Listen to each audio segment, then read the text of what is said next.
chou, j'espère que vous allez bien et que vous m'entendrez bien parce qu'il y a des petites spécificités pour cette vidéo. Premièrement, je tourne le matin presque au réveil, ça va peut-être s'entendre.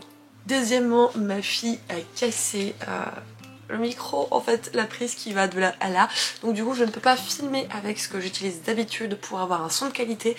Je suis obligée d'utiliser la caméra de vlog, c'est pour ça que c'est un petit peu différent visuellement parlant mais aussi auditivement parlant. Forcément j'espère que ce sera pas trop dérangeant. Cumulé à ça, les allergies, les cheveux rebelles, enfin bref, on est vraiment dans des conditions pas optimales, mais c'est pas grave, on va faire ce qu'il faut puisque il s'agit de la vidéo des sorties littéraires, une vidéo que vous attendez assez sur ma chaîne et qui j'espère sera toujours à la hauteur de vos attentes. Comme toujours, elle est découpée de la même manière, je commence par vous présenter toutes les nouveautés, les suites de saga, les poches et les graphiques s'il y en a. Spoiler, il y en a quelques-uns. En route donc pour les nouveautés. Je l'ai mis dans les nouveautés, mais oui non, vous allez comprendre. Puisque le 1er juin, on va sortir le tome 4 de la grande saga Vampiria. Il s'agit en réalité du premier tome d'une nouvelle trilogie dans cet univers de Victor Dixon chez Robert Laffont dans la collection R. Je ne peux malheureusement pas trop vous parler des personnages puisque ça risque de spoiler quelque chose puisqu'il y a un rapport avec la première trilogie. Sachez simplement que pour celle-ci, on quitte le continent européen, direction les Amériques, et on va suivre un petit peu les aventures vampiriques de ce côté du globe.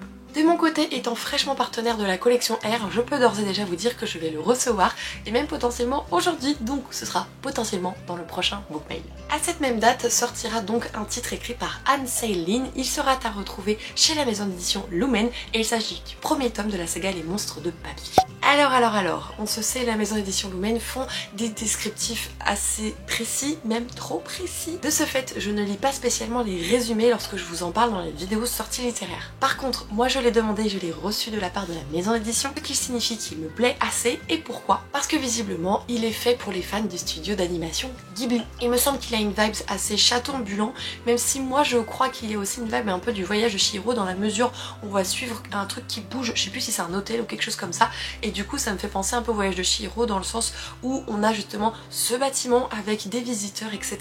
et le côté qui bouge, bah forcément c'est assez château ambulant. J'enchaîne avec un petit livre auto-édité. Alors petit c'est pas péjoratif, sachez-le, c'est vraiment une marque d'affection de mon côté, je ne veux blesser personne. Il s'agit de Damnation écrit par Camillis.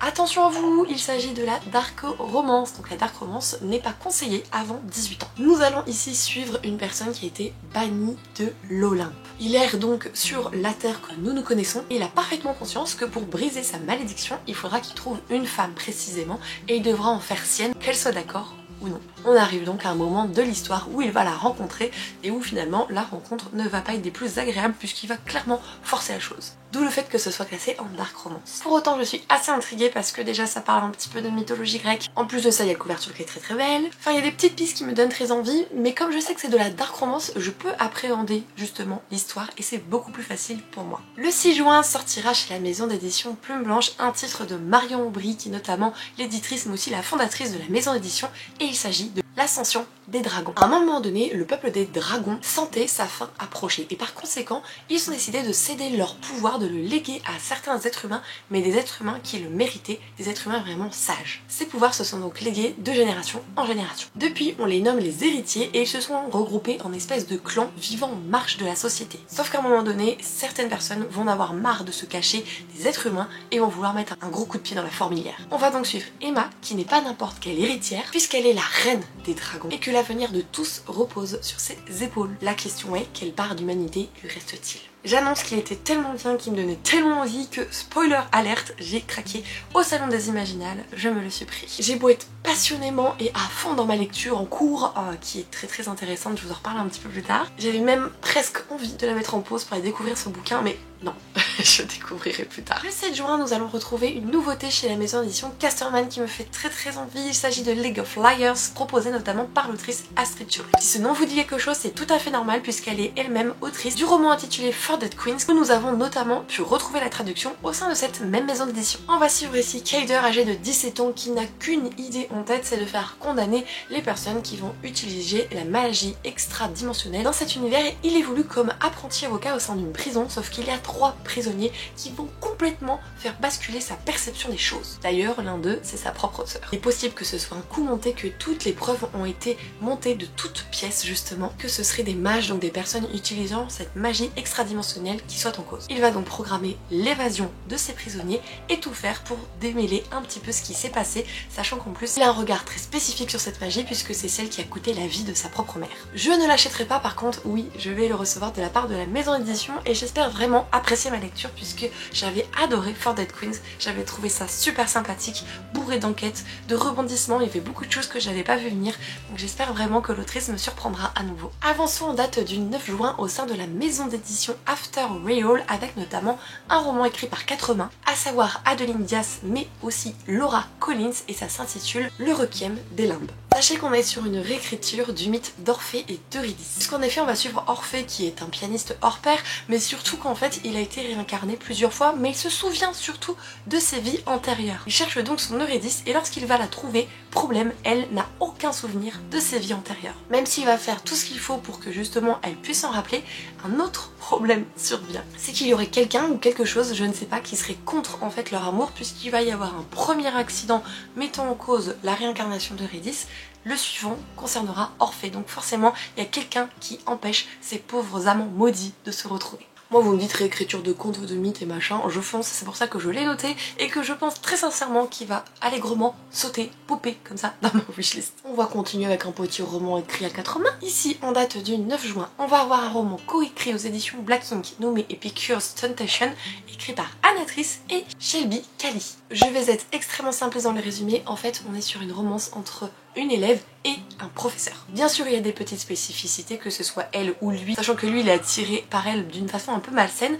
Je pense qu'on va pas être sûr de la new romance, clairement, je pense pas que ce soit un truc aussi doudou, je pense qu'on va tirer un petit peu plus vers le dark, à voir. Vous connaissez sûrement Anatrice, moi je vous en parle assez régulièrement, j'ai adoré La Reine Courtisane, j'ai adoré Myrina Holmes, le spin-off, et je suis en train de lire La Guilde des Ombres, donc je peux vous dire que je l'adore, et que c'est pour ça que ça m'a grandement intriguée. Le 14 juin, nous pourrons retrouver chez Hachette Romans un récit de Maëlle Poé intitulé Retour de Saïn, premier tome. D'ailleurs je ne suis pas sûre de la prononciation du nom de l'autrice, si ça se dit Poé, je ne sais pas trop et je m'excuse de l'avoir écorché si tel est le cas. Puis son plus jeune âge, le personnage de Shahi rêve de vivre une aventure vraiment incroyable, extraordinaire, et elle va en faire le vœu le jour de son anniversaire, vœu qui va donc se concrétiser. Elle l'ignore, mais en prononçant ce vœu, lorsqu'elle va souffler les bougies, elle a scellé un pacte avec quelqu'un. Elle va donc se réveiller dans un endroit inconnu mais où la magie règne, et elle va comprendre que pour rentrer chez elle, elle va devoir tenir sa promesse. Pour ce faire, elle va devoir s'allier avec un personnage que l'on nomme le prince déchu ici. Le problème, c'est que leur lien est assez bizarre, puisqu'il semble extrêmement puissant, mais tout aussi mystérieux. Même si je sais que c'est différent, j'ai cette sensation qu'on bascule un petit peu dans le monde, dans l'univers des rêves, et ça, si vous me connaissez un tout petit peu, vous savez que c'est quelque chose qui me plaît énormément et avec lequel je ne suis vraiment pas neutre. Continuons en date avec le 14 juin toujours. Alors là je vais vous proposer un livre un petit peu différent de ce que je peux vous dire d'habitude. Ça sortira aux éditions Hauteville, ça s'intitule Le Livre d'Ève et c'est écrit par Meg Cloutier. Nous sommes en plein milieu du Moyen-Âge et en fait on va suivre une bibliothécaire qui à un moment précis dans la nuit va recueillir 2 femmes qui sont aux portes de la mort. Avant de mourir, l'une d'elles va lui donner un livre très mystérieux qui d'ailleurs prendrait vie. Ce qu'il faut savoir, c'est que les hommes de cet univers sont prêts à tout pour ce livre et que ce livre a beau être terriblement dangereux, notamment pour celle qui va le posséder, il est la clé de la libération et de l'émancipation des femmes. Donc en soi je trouve ça hyper intéressant puisqu'on a vraiment l'omniprésence de l'objet livre en termes magie, en termes qui prennent vie. On a ce côté très sororité, très féministe avec les femmes qui essayent d'avoir ce pied d'égalité avec les hommes et ce côté où les hommes clairement veulent garder la main prise sur les femmes. Du coup je vais tenter de le demander à la maison d'édition parce que c'est vrai qu'il m'intrigue un petit peu beaucoup et du coup j'aimerais énormément forcément me faire mon propre avis en le lisant. La suite sera peut-être un tout petit peu moins bien cadrée dans le sens où bébé Suki vient de se réveiller dès sa nuit. Du coup forcément je continue cette vidéo en présence de ma fille. 15 juin sortira aux éditions Sabran le roman intitulé Ces plaisirs violents de Chloé Gong. Je ne sais pas ce que vous pensez des résumés précis que je vous fais de manière générale, mais lorsqu'il est possible de vous mettre surtout un teasing sans trop vous en dire, je trouve que c'est plus intéressant. Ici je peux donc vous dire qu'on est sur une réécriture de Roméo et Juliette dans la Chine tourmentée de 1920. On connaît tous Roméo et Juliette, on connaît plus ou moins tous quand même la fin, la Chine en 1920, on peut se douter un petit peu de comment ça peut se dérouler, etc. Enfin bref, je trouve que ça vous donne un petit peu des pistes sans trop vous en dire, et moi personnellement, des fois j'aimerais aller vers des romans en ne sachant que ça, que ce genre de petites choses, c'est amplement suffisant. Je peux vous dire que c'est un titre dont j'attends la traduction depuis très longtemps puisque je l'ai vu pas mal passer à l'époque sur Bookstar en VO, ça fonctionnait très bien, ça me donnait très envie, donc je suis super contente que Sabran ait fait le nécessaire pour qu'on puisse le lire en tant que lectorat français. Bon, maintenant j'aimerais bien qu'il y ait aussi Babel qui soit traduit parce que lui je l'ai vu tourner partout et visiblement il a l'air quand même plutôt cool. Le 19 juin sortira aux éditions Bookmark dans la collection plutôt FF, mélange avec un Cozy Mystery d'ailleurs, La fiancée du comte de K.J. Charles. Vous connaissez un petit peu le processus de la maison d'édition Bookmark, c'est-à-dire que ce titre est déjà sorti en e-book, là c'est la sortie brochée sur laquelle on va se concentrer. Je vais vous parler de FF, de Cozy Mystery, etc. Je vous explique tout ceci. On est sur un contexte typiquement historique où dans un grand château, dans un grand manoir finalement, il va y avoir une réception de plusieurs personnes, pour rester poli, un bon nombre, afin d'organiser une chasse. Sauf que notre protagoniste principale va donc se rapprocher du comte, sauf qu'en fait, elle est surtout éprise de la comtesse. D'où la romance FF. Malgré cette espèce d'amour interdit que vous, notre protagoniste, il va y avoir quelques petites surprises. La plus grosse d'entre elles, c'est qu'on va retrouver une personne poignardée et les deux vont devoir s'associer pour trouver le meurtrier. C'est en cela qu'on peut dire que c'est un Cozy Mystery, mais on est aussi sur de la FF, sur une romance historique. Il touche pas mal de choses ce roman et a l'air extrêmement intéressant, donc je vais me secouer le cocotier pour le demander à Bookmark, qui est donc un partenaire pour moi cette année. Nous passons déjà à l'avant-dernière nouveauté de ce mois de juin. Celle-ci sortira donc le 21 juin, il s'agit du premier tome des jumeaux Crochemort à retrouver aux éditions Flammarion Jeunesse, le tout écrit par Cassandra O'Donnell. Le manoir Crochemort serait un lieu très obscur où les vivants carrément n'auraient pas leur place. Après des années d'exil, les deux jumeaux Crochemort vont être rappelés au manoir par leurs grands-parents dont ils ignoraient l'existence. Les jumeaux, une fois arrivés, sentent clairement qu'ils ne sont pas les bienvenus, mais en plus de cela, il y aurait une malédiction qui s'est abattue sur la vie. C'est vraiment le genre de Cassandra O'Donnell, ce genre de roman justement, je pense au Collège Maléfique qui est un petit peu dans la même veine. Peut-être un tout petit peu moins obscur et ténébreux, mais bon, vous voyez un peu où je veux en venir. Je connais pas l'autrice personnellement, je ne l'ai jamais lu, que ce soit pour la saga que je viens de vous citer, que ce soit pour les 4 clans, les 4 éléments, je sais plus. C'est 4 clans avec des chefs qui se transforment, enfin je sais plus, les 4 éléments, ah je sais plus.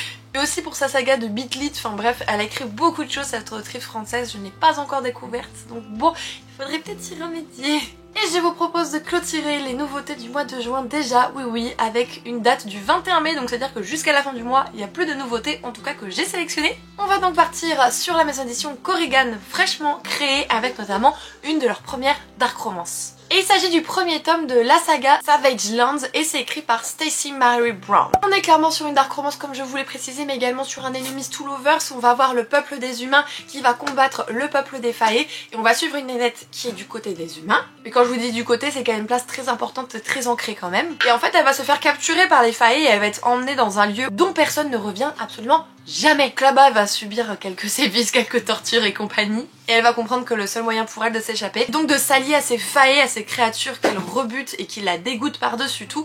Et malgré tout, elle va réussir à retrouver une certaine attirance auprès de l'un d'eux. Je sais pas si c'est ce genre de livre qui peut vous intéresser. Personnellement, je l'ai demandé à la maison d'édition. De toute façon, dès qu'il y a des faées, c'est même plus je marche ou je regarde, c'est je cours. Tant pis si je me pète la tronche au passage, il y a des faées, je cours. Comme vous l'avez compris, nous en avons terminé avec les nouveautés. Et comme d'habitude, ce qui suit, ce sont donc les suites de saga que voici.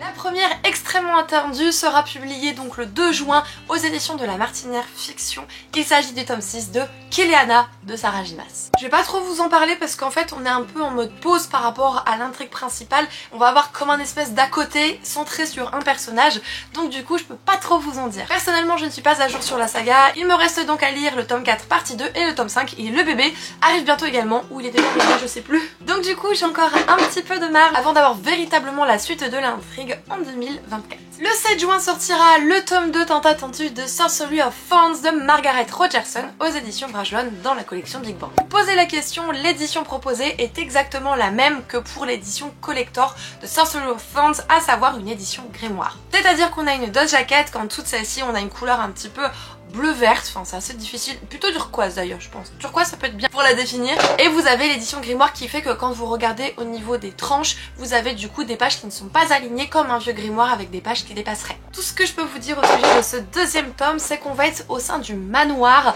du personnage de Thorn, et c'est tout ce que je peux vous dire. Je veux pas vous en dire trop sur Elisabeth, je veux pas vous en dire trop sur d'autres protagonistes qui peuvent apparaître ou non, etc. Ce serait vraiment vous spoiler, mais c'est un univers que j'aime profondément, où la magie y règne, où les livres ont une place très importante, et où aussi on peut parler de démons. Le 7 juin sortira au sein de la maison d'édition Hugo dans leur collection Romantasy, le tome 2 de la saga d'Hadès, écrite par Scarlett Sinclair. Vous connaissez sûrement la saga principale qui est donc Hadès et Perséphone. Ici l'autrice nous propose donc de suivre cette même histoire mais du point de vue du protagoniste du dieu des enfers, à savoir Hadès. Je n'ai pas débuté cette saga, pour autant je sais que je vais recevoir le tome 2. Il va falloir encore une fois que je me secoue le cocotier.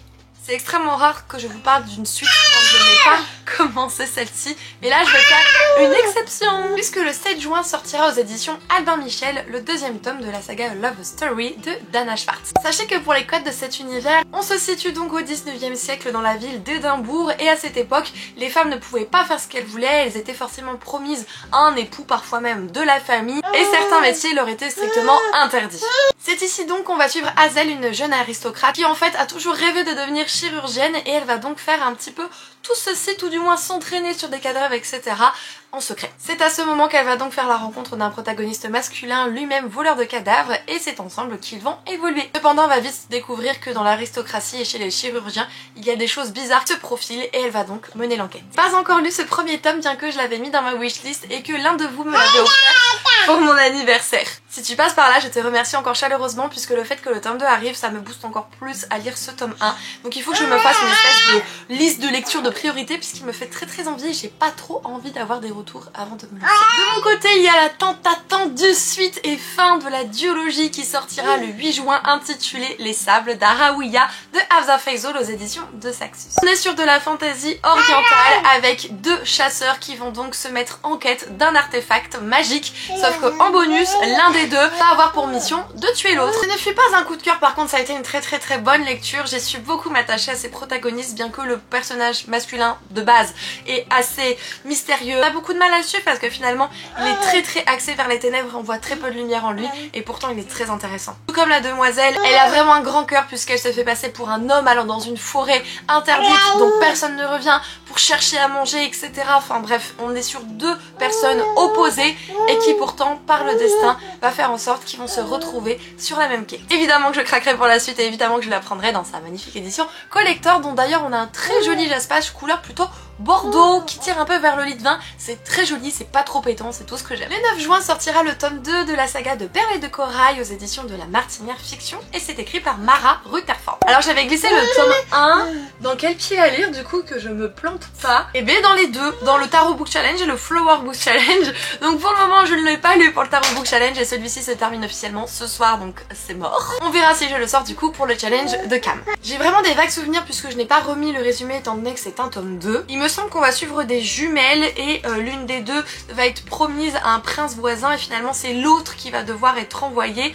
et il va se passer des trucs très bizarres là-bas où elle va être en danger, etc. On est d'accord que c'est extrêmement flou, hein, si on peut appeler ça un résumé. Moi je vous donne quelques petites pistes. Je vais le recevoir de la maison d'édition tout prochainement. Le 14 juin sortira chez la maison d'édition Hugo dans leur collection Romantasy la suite, et donc par conséquent le tome 3 de la saga Les Lots du Millénaire, écrit par Sarah Engelhard. Non, je n'ai toujours pas commencé la saga, j'avoue tout. Même si j'ai eu la chance de rencontrer l'autrice grâce à un événement organisé par la maison édition, je ne me suis donc pas lancée. Même si j'entends des retours qui peuvent être assez négatifs sur certaines choses concernant cette histoire qui serait très axée scènes explicites et pas assez dans l'intrigue, je lirai le premier tome pour me faire mon propre avis, comme toujours.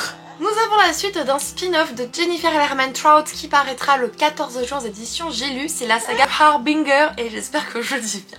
Ne m'en voulez pas, je ne me suis absolument pas renseignée même sur le tome 1 puisque je n'ai fini aucune des sagas de base de l'autrice, et les spin-offs forcément, bah c'est spoiler. Cependant je sais que c'est une autrice extrêmement suivie et très appréciée, donc je préfère vous donner l'information. Nous pourrons retrouver le 21 mai le tome 3 de la saga Doreen aux éditions Hugo dans leur collection Romantasy à nouveau, et c'est écrit donc par Evan Kennedy. Je ne suis encore une fois pas à jour, je n'ai lu que le tome 1. Alors c'est vrai que le tome 1 était plutôt en demi-teinte, mais la fin de celui-ci promettait vraiment des trucs incroyables pour la suite, donc je continue et je vais continuer de demander la suite à la maison d'édition. On est clairement sur une réécriture du mythe de Midas, vous savez, ce roi qui peut donc transformer tout ce qu'il touche en or. Et en prime ici on suit surtout Oren qui est même en or en fait, complètement, comme si elle avait été totalement transformée en or. Et on a cette partie où on la suit au début au château comme la pouliche royale du roi, et cette partie une fois qu'elle sort du château et où vraiment l'histoire prend un tout autre tournant. Je vous propose donc de conclure les suites de saga avec tome 5 de la saga Styx Riders qui sortira donc le 21 juin prochain aux éditions Hugo Collection New Romance, et c'est écrit par Caldin Calypso. Vous sentez ou pas mon enthousiasme? Alors je ne suis pas à jour, il me reste le tome 4 à lire pour le moment, mais il n'empêche que je voue un culte à cette saga de bikers avec des inspirations de mythologie grecque, des clins d'œil, c'est tout ce que j'aime sincèrement, moi je vous la conseille à 200% les Styx Riders. Il est désormais plus que temps de passer aux poches, et vous allez voir il n'y a que 2 sorties que j'ai sélectionnées donc pour ce mois de juin. La première sortira le 7 juin aux éditions Hugo Collection Stardust ce coup-ci, et il s'agit donc de Girl Serpent Thorn, écrit notamment par Melissa Bachardoust. J'ai lu ce one-shot de fantasy au moment de sa sortie, ou presque en tout cas. Moi j'avais passé un très bon moment, mais il faut se dire que c'est un one-shot, du coup vous ne trouverez pas tout de super bien abouti, de super bien développé, et c'est normal. Je me souviens qu'on est dans un univers où on a une espèce de princesse un peu maudite qui vit donc reclus au château, qui ne peut voir personne à part sa mère et son frère, et un jour il va y avoir un pro-chevalier entre guillemets, un guerrier tout du moins, qui va lui montrer qu'il n'a pas peur d'elle, elle va commencer à lui faire confiance, et c'est là que l'univers va un petit peu changer de couleur pour rester poli dans la suite des événements. Je vous dirais simplement qu'après on a un énorme complot, on parle beaucoup de vengeance, etc. etc. Et là on va faire un bond de la muerte puisque presque 20 jours plus tard, exactement 21 jours, puisque notamment en date du 28 juin vous aurez la suite et fin de la trilogie Nevernet qui sortira en poche chez J'ai lu, et donc c'est toujours écrit par J. Christophe, que ce soit le grand ou le petit. Je ne suis donc pas non plus à jour, je n'ai lu que le premier tome et on n'arrête pas de repousser la lecture commune du tome 2 avec Cam et Aurélie, mais c'est prévu, on va y arriver. Attention, ce n'est pas pour tout le monde, c'est de la dark fantasy, c'est-à-dire qu'il y a des codes et des choses qui sont assez dures, c'est pour un public averti. Prenez soin de vous. Mais si c'est quelque chose avec lequel vous êtes ok, que vous aimez tout ce qui est assassinat et école en fait pour devenir un assassin, le tout avec de la cruauté, des rebondissements, des meurtres et des complots, ça peut vous plaire. Pour terminer cette vidéo, et depuis longtemps, je n'ai pas proposé de graphiques dans mes sélections, et là ça va être le cas avec 3 graphiques. Le premier d'entre eux sortira le 7 juin aux éditions Hugo dans leur collection BD. Décidément, Hugo sont vraiment un foison dans mes vidéos, c'est un truc de dingue. Et il s'agit du tome 4 du roman graphique L'Or Olympus, écrit par Rachel Smith. Alors, je vais être entièrement transparente avec vous. J'ai lu le premier et le deuxième tome il me semble. Le truc c'est que c'est une somme d'argent assez conséquente pour se payer ses œuvres, et qu'il y en a énormément de prévus, et que l'autrice n'a pas du tout fini de publier sa saga. Du coup, avec tous ces éléments, j'ai décidé de me séparer moi de mes 2 premiers tomes. Je préfère cependant vous avertir de la sortie imminente de la suite, que tout ce qui est attrait à la mythologie grecque, je me dois d'en parler. Mais il n'empêche que de mon côté, je vais lâcher un peu du lest sur cette saga. Qui d'ailleurs, si elle vous intéresse, existe en plus petite version, donc en poche, au prix de 15 €. Le 9 juin, on va pouvoir retrouver le tome 4 de la saga des sœurs Grimillet aux éditions Dupuis. Alors pour vous citer les personnes, je suis désolée, là je pourrais pas retenir, donc je vais lire ceci. C'est donc de Giovanni Di Gregorio et Alessandro Barbucci. Je suis pas encore à jour sur cette saga non plus. Est-ce que je suis à jour dans quelque chose? Telle est la question. Mais j'aime beaucoup les sœurs Grimillet, mais je suis assez étonnée d'un tome 4 parce qu'en fait elles sont 3 et chaque tome leur est dédié. Donc à moins qu'on se refait un tome sur chaque sœur, je ne sais pas trop encore sur quoi celui-ci va porter. En tout cas, c'est des dessins que j'aime, c'est des sœurs qui sont trop mignonnes. Des fois on a un côté un petit peu magie, etc. Enfin, c'est vraiment quelque chose que j'affectionne, et pour sûr, si ma fille décide de lire un jour ce genre de format, je lui proposerai de lire les sœurs Grimillet. Je vous propose donc de terminer cette vidéo avec une sortie du 9 juin aux éditions Bliss. C'est signé par Kate O'Neill et il s'agit de la gardienne des papillons. Alors peut-être que Kate O'Neill ça vous dit quelque chose, elle a notamment fait également chez cette maison d'édition tout ce qui est les cercles du Dragonté, etc. Donc moi j'ai adoré les cercles du Dragonté, du coup je suis très curieuse de la découvrir dans ce roman graphique. Ou bande dessinée d'ailleurs, je sais plus trop ici. Je ne m'attarderai pas sur le synopsis, puisque clairement le titre, pour moi, me donne assez d'informations pour avoir très envie de le découvrir. Je sais pas, garder des papillons. Je trouve ça très magique. Et bien voilà les Kimichou, cette vidéo est à présent terminée. J'espère que cette sélection vous aura plu. Elle est moins conséquente que les autres mois, mais je sais que l'été c'est souvent comme ça. On a bien sûr en plus été rejoint par un petit monstre. Je me suis fait klaxonner puisque un de mes chiens était parti de la maison pour rester poli, a fait sa fugue et c'est donc une voiture qui m'a dit attention, il y a un de vos chiens sur la route. Enfin bref, on a été sur un tournage. Oh petits oignons. Malgré tout, j'espère que vous aurez passé un agréable moment en ma compagnie. Comme toujours, je vous invite dans l'espace des commentaires à me dire un petit peu les titres qui vous intriguent, s'il y en a d'autres que je n'ai pas sélectionnés. Clairement, je ne suis pas parfaite, donc j'ai hâte de découvrir un petit peu ce que vous pouvez me proposer. Je vous invite donc à prendre soin de vous et on se retrouve très bientôt dans une nouvelle vidéo. Bisous les Kimichou, ciao.